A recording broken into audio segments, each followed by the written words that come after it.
Right. Okay. I thought you were just practicing.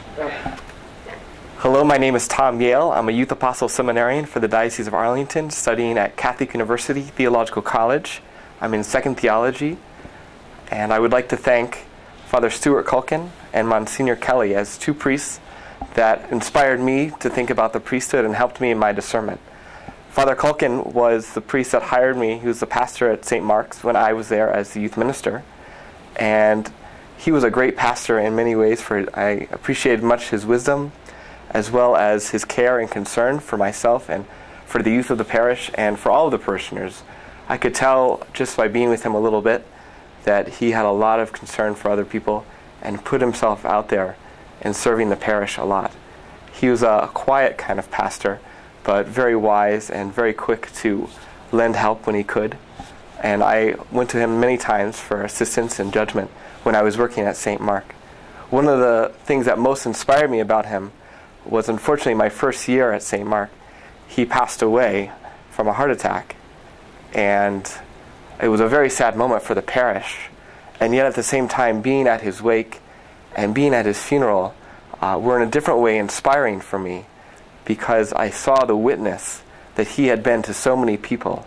And it was very inspiring to see so many priests and lay people fill the church and celebrate his life and celebrate his priesthood and the service he had given to them and the witness of Christ's love that he had shown to them. So I was very inspired by that. Is there any... Hold on one second. Yeah, go ahead. Do you have any memorable anecdotes about Father Culkin and how he served as a role model for you as you started your formation and your discernment? One of the great things about Father Culkin was he was a big joker. And you wouldn't know it if you first met him, because you would think he was a very stern priest. But he had this fantastic collection of hats. And you would never know which hat he would show up wearing. He had a hat that looked like a pizza. He had all kinds of crazy, funny hats. And so he would just sort of wander about on days. And the youth loved to see him in these hats, because it was sort of his way of showing his style and his humor.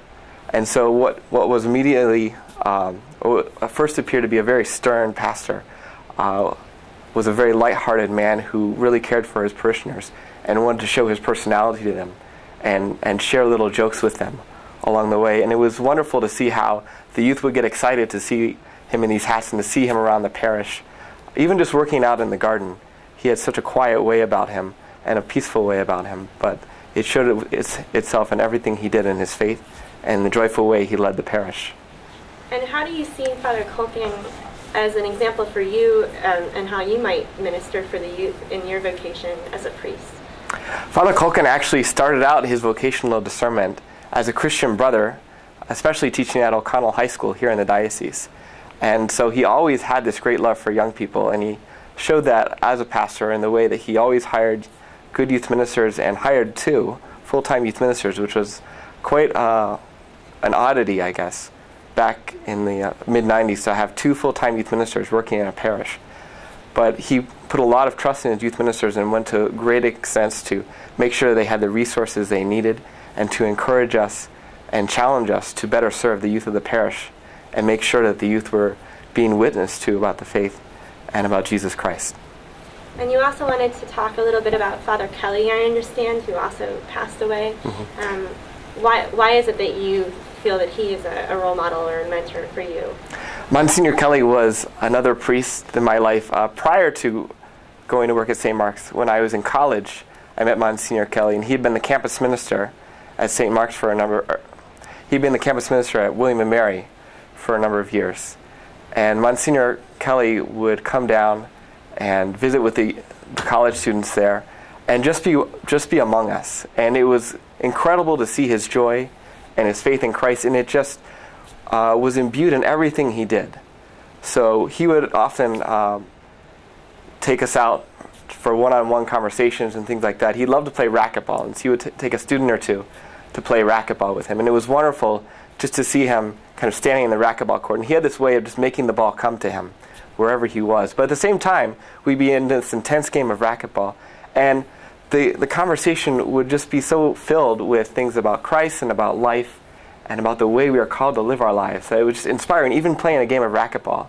And and being beaten pretty severely by him, which was difficult for me as a young guy, and he was not so young. But it was inspiring just to see his witness of faith and the way that he lived what he believed and spoke about it in everything he did. It's interesting you chose two deceased priests to talk about. Do you have any thoughts on how the priesthood as a vocation and a ministry carries on to help the church even after they're gone? The amazing thing about ministry in the church, and especially I think the priesthood, is that you're there at so many moments in people's lives, with baptisms and marriage and funerals, so many of those crucial moments in their lives. And so that a priest may baptize a child. Should we stop? Yeah, I really want to hear that, so let's... we forgot about that clock. I'm going to ask you that one. It happened yesterday, too. I think it might be like a nice closing. Okay, I'll go ahead. Hold on, let me read to you the... Okay, so what we were talking about... question again. Okay. Nothing might be in there. You're doing great. We'll have lots of good footage. All right, go ahead. Okay. So it's interesting that you chose two deceased priests to talk about today. Can you speak to at all how, even though they're both gone from this life, the priestly ministry continues to feed and help nourish the church even after they're gone? The amazing thing about our faith and our ministry, and especially the witness and ministry of priests, is that it continues long after we are gone and they are gone. So that a priest might baptize someone and inspire them to live in their life and follow Christ. And long after that priest has gone or even left this earth, that person might still be witnessing to Christ. And so the beauty of the church is that it's passed on from one generation to the next, always with God's guidance, but through the witness and ministry of the people of the church, and especially the priests. And it was a great witness for me, being at the funeral of priests that I had known and respected and been ministered to, and seeing that final witness, and perhaps that greatest witness of their lives, that in their death they would adhere so closely to our faith and witness to Christ even in dying, and that their funerals would be such wonderful opportunities for us to remember what they had lived for and what they had served and the people that they had ministered to. Thanks very much. Is there anything else you want to add about either one? I think that's it. Okay. Lorna, you think that's enough?